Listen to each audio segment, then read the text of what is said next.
নমস্কার বন্ধুরা। কথাই বলে যাকে কম দামি গুড় দিয়ে মারা যায় তার জন্য দামি বিষ কেন খরচ করবে কেউ। পাকিস্তান থেকে যেসব খবর আসছে তাতে একটা কথা স্পষ্ট হয়ে গেছে, যুদ্ধ শুরুর আগেই একটাও অস্ত্র ব্যবহার না করেই যুদ্ধ জিতে গিয়েছে ভারত। গতকালই পাকিস্তানের রেলমন্ত্রী হানিফ আব্বাসি ভারতকে হুমকি দিয়েছিল পাকিস্তান নাকি 130টা পরমাণু অস্ত্র ভারতের দিকে তাক করে রেখেছে।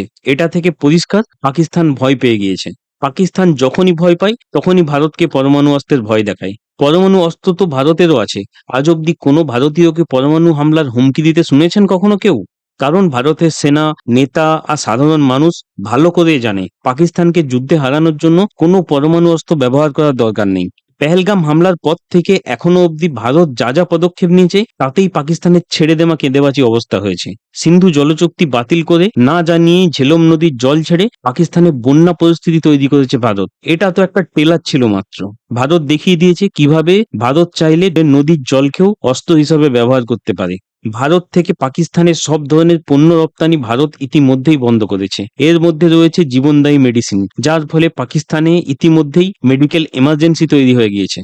ভারত থেকে খুঁজে খুঁজে সব বৈধ অবৈধ পাকিস্তানিদের জোর করে ভারত ছাড়তে বাধ্য করা হচ্ছে। পাকিস্তানের শেয়ার মার্কেটে গত কয়েকদিনে রেকর্ড পতন হয়েছে।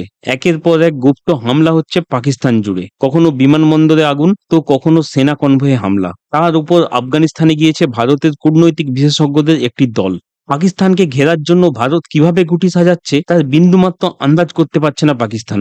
এর মধ্যেই পাকিস্তানের সেনায় অভ্যন্তরীণ ঝামেলা শুরু হয়ে গিয়েছে। প্রায় 4,500-এর বেশি পাকিস্তান সেনা ইতিমধ্যেই ইস্তফা দিয়েছে। এর মধ্যে কর্নেল, জেনারেল, মেজর র্যাঙ্কের অফিসারও রয়েছে। 48 ঘন্টা পেরিয়ে গিয়েছে, পাকিস্তানের সেনাপ্রধান আসিম মুনিরের কোনো খোঁজ নেই।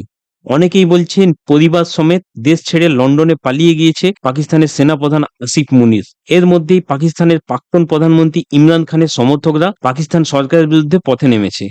বালুচিস্তানের স্বাধীনতার দাবি আরো জোরালো হচ্ছে। একসাথে এতগুলো দিক দিয়ে এত সমস্যায় দিশেহারা হয়ে গিয়েছে পাকিস্তান। আর এই অবস্থায় পাকিস্তান যদি যুদ্ধও করতে চায়, যুদ্ধ বিমানে তেল ভরার খরচও জোগাতে পারবে না পাকিস্তান।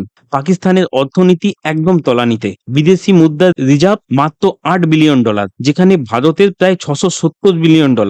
দেউলিয়া হয়ে যাওয়া, ভেতর থেকে ভেঙে পড়া পাকিস্তান যুদ্ধ জেতা তো অনেক দূর, কয়েকদিন যুদ্ধ চালাতে পারবে কিনা সন্দেহ আছে। তাই যুদ্ধ শুরুর আগেই পরমাণু অস্ত্রের ভয় দেখাচ্ছে ভারতকে। আর পরমাণু অস্ত্র কি শুধু পাকিস্তানের আছে, ভারতের নেই? ভারতের প্রাক্তন প্রধানমন্ত্রী অটল বিহারী বাজপেয়ীর কথা নিশ্চয়ই মনে আছে। পাকিস্তান ভারতে পরমাণু হামলা করলে পাকিস্তানকে পৃথিবীর মানচিত্র থেকে মিটিয়ে দেওয়া হবে। বন্ধুরা, আপনাদের কি মনে হয় কমেন্ট করে অবশ্যই জানান। ভিডিওটি ভালো লাগলে লাইক করুন, শেয়ার করুন। এরকম আরো ভিডিও পেতে আমাদের চ্যানেলটি সাবস্ক্রাইব করুন। ভিডিওটি দেখার জন্য ধন্যবাদ।